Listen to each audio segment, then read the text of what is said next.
अस्सलाम वालेकुम ख़वातीनो हज़रात, मैं हूं मिर्ज़ा उस्मान बेग। उम्मीद करता हूं आप लोग खैर आफियत से होंगे। एक नई वीडियो के साथ आपकी खिदमत में हाजिर हैं। आज पाकिस्तान फिल्म इंडस्ट्री का एक बहुत बड़ा नाम, ख़ास तौर पर अगर पश्तो फिल्मों की बात की जाए तो पश्तो फिल्मों के सुपरस्टार बदर मुनीर साहब की बरसी मनाई जा रही है। बदर मुनीर साहब की शख्सियत और फ़न पर बात करने के लिए हमारे साथ लाहौर के इल्मी और अदबी हलकों में किसी भी तारुफ के मुहताज नहीं अली इजाज़ लवर क्लब के चेयरमैन हैं, उसके सदर हैं, उसके अलावा कई अदबी तंजीमों के मेंबर हैं, डॉक्टर एम इब्रार होंगे। अगर लॉलीवुड की बात की जाए तो मैं तो उन्हें प्यार से लॉलीवुड का इंसाइक्लोपीडिया कहा करता हूँ। तो उसके ऊपर बड़ी महारत रखते हैं, उनसे जानते हैं बदर मुनीर की शख्सियत और फ़न के बारे में। बिस्मिल्लाहिर्रहमानिर्रहीम। अज़ीज़ हाज़रीन नाज़रीन, अस्सलाम वालेकुम। आज मिर्ज़ा उस्मान बेग साहब के चैनल के लिए हम एक और वीडियो लेकर हाज़िर हुए हैं और आज की ये वीडियो पश्तो फिल्मों के बेताज बादशाह, पश्तो फिल्मों के वाहिद सुपरस्टार और पश्तो फिल्मों को एक अरूज देने वाले, दवाम देने वाले बदर मुनीर, उनकी कब्र पर आज मौजूद हैं। बदर मुनीर की पश्तो फिल्मों के हवाले से जो शोहरत है वो आलमगीर शोहरत है, क्योंकि इन फिल्मों में सिर्फ जो है ये वाहिद सुपरस्टार हैं जिनकी वजह से जो है वो पश्तो फिल्में देखी गई और अभी तक देखी जा रही हैं।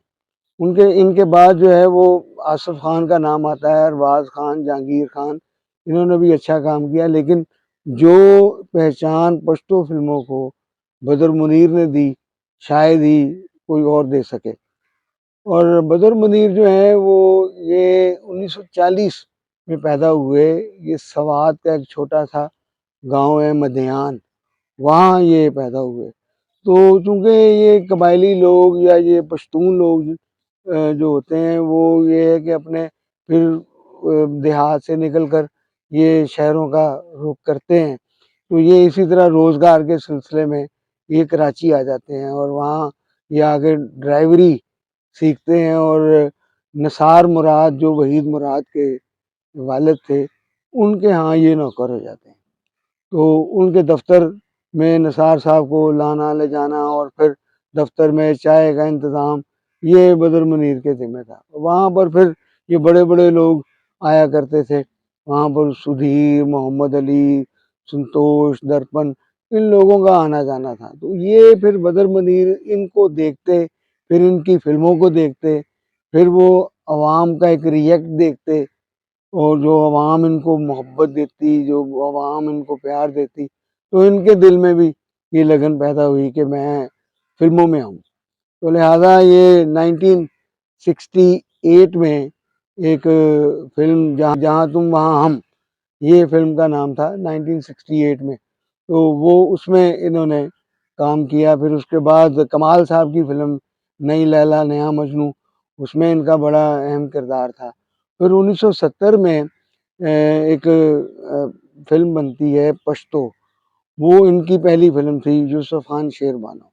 तो जिस तरह मैंने कहा है कि जी पश्तो फिल्मों में जो है वो इनका बड़ा अहम किरदार रहा और ये पश्तो फिल्मों के हवाले से ही ये ज़्यादा जाने पहचाने गए। लेकिन असल जो हकीकत है वो इनका उर्दू और पंजाबी फिल्मों में बड़ा कंट्रीब्यूशन रहा। तो यूसुफ खान शेरबानो 1970 में आती है। फिर उसके बाद जो है वो पश्तो फिल्मों का एक ट्रेंड पैदा हो जाता है। वो इतनी पसंद की गई कि वो फिर एक जो है वो समझ लें कि जिस तरह उर्दू पंजाबी फिल्में बनती थी उस तरह पश्तो फिल्में बननी शुरू हो गई। क्योंकि ये जो हमारी पख्तून बरादरी है ये लाहौर में भी बहुत ज़्यादा इनकी तादाद है और कराची में ख़ास तौर पर। तो फिर ये एक सर्किट पश्तो को मिल जाता है पेशावर के अलावा भी लाहौर और कराची का।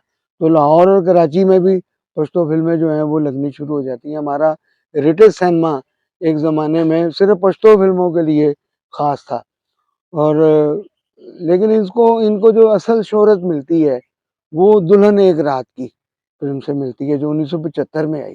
दुल्हन एक रात की एक ऐसी फिल्म है जिसमें निमी उनकी हीरोइन थी और निमी जो है वो छोटे छोटे किरदार किया करती थी। वो जो है वो ज़्यादा उनको अहमियत नहीं दी जाती थी, लेकिन जब निम्मी ने इस फिल्म में हीरोइन का किरदार अदा किया और फिर वो 2 गाने तो बहुत मशहूर हुए, तुझे ढूँढा मैंने बागों में बहारों में, ठीक है? और उसके बाद जो है ओ जाने वाले मैं तेरे कुर्बान खुदा हाफ़िज़, वो मेरे हसीं ख्वाबों के मेहमान खुदा हाफ़िज़।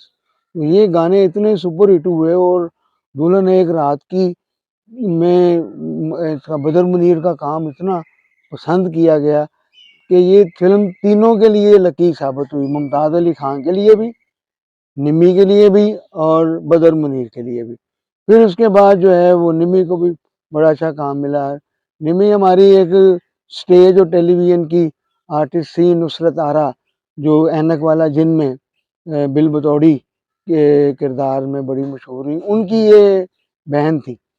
फिर निम्मी जो है वो फिर बाद में अजदियाँ कुड़ियाँ और बेशुमार फिर फ़िल्में जो निम्मी ने की, और बदर मुनीर साहब भी अजदियाँ कुड़ियाँ में थे और उसमें जो है वो 7 बेटियाँ होती हैं कमाल की और 7 ही लड़के, उसमें अली एजाज भी थे, उसमें मंसूर भी थे, उसमें बदर मुनीर भी थे। तो वो एक बड़ी सुपरहिट फ़िल्म जाती है। तो यहाँ पर मैं यहाँ बताता चलूँ कि जब पश्तो फ़िल्में मकबूल होनी शुरू हो गईं, तो फिर पश्तो के बहुत सारे अदाकार बदर मुनीर की वजह से उर्दू फ़िल्मों में आ गए।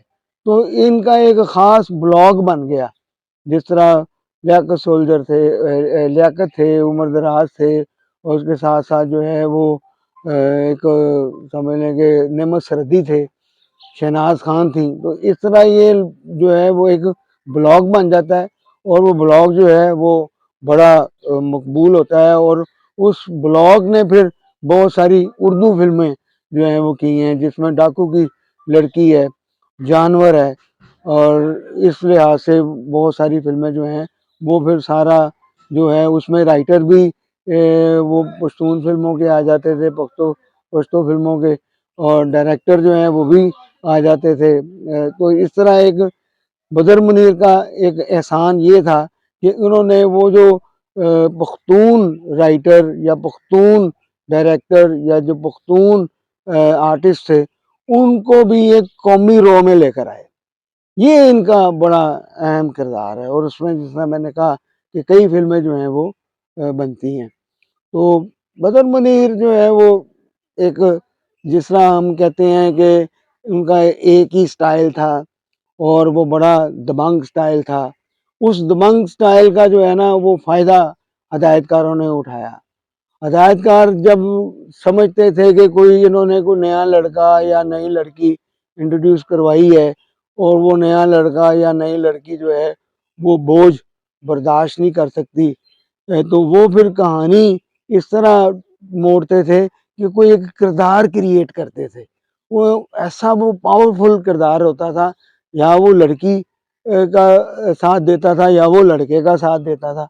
यानी किसी भी एंड से वो एक बड़ा मज़बूत किरदार बनाकर जो है वो जब लाते थे, तो वो मज़बूत किरदार जो है बदर मुनीर को दिया जाता था। उसकी एक बड़ी मशहूर मिसाल जो है वो दीवाने तेरे प्यार के, जिसमें जो है वो मोहम्मद राना थे और जो है वो नई एक जिया अली, उसकी पहली फ़िल्म थी। तो वो जिया अली जो है वो थोड़ा-सा जो है वो बड़ा उसको यानी मसाइल होते थे, तो वो फिर नूर साहब ने फिर ये किरदार क्रिएट किया और वो किरदार जो है वो बड़ा मशहूर हुआ, पॉपुलर हुआ। उसकी एक और मिसाल भी वो शफ़क़त चीमा की है, ये दिल आपका हुआ। उसमें जो है वो शफ़क़त चीमा का बड़ा मज़बूत किरदार है। तो ये एक फ़ार्मूला जो है हदायतकारों ने सेट किया और उस फ़ार्मूले में ये बदर मुनीर जो है ये बड़े कामयाब रहे। हैबत खान फ़िल्म थी, उसमें भी ये मोहम्मद अली मेन हीरो थे, सुल्तान राही थे और उसमें जो है उनके मद्दे-मुक़ाबिल इन्होंने बड़ा अच्छा काम किया। तो ये एक बड़े दबंग किस्म के आर्टिस्ट थे और इनका जो काम है वो काम बड़ा शानदार रहा। और जिस तरह समझ लें कि सुल्तान राही को पंजाबी फ़िल्मों में शोहरत मिली, उसी तरह ये पश्तो फ़िल्मों में जो है वो इनको शोहरत मिली और इनको पश्तो फ़िल्मों का सुल्तान राही भी कहा जाता है। नाज़रीन, यहाँ जब हम फ़िल्म की बात करते हैं, तो फ़िल्म में जो है वो उसी को पसंद किया जाता है जिसे अवाम जो है वो सराहे। अवाम जिसको सराह देती है उसकी लॉटरी निकल आती है।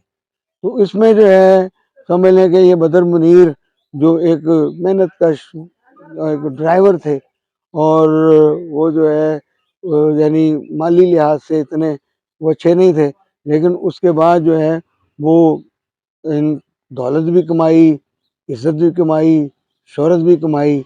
तो ये ऐसे लोग होते हैं जो किस्मत वाले लोग होते हैं।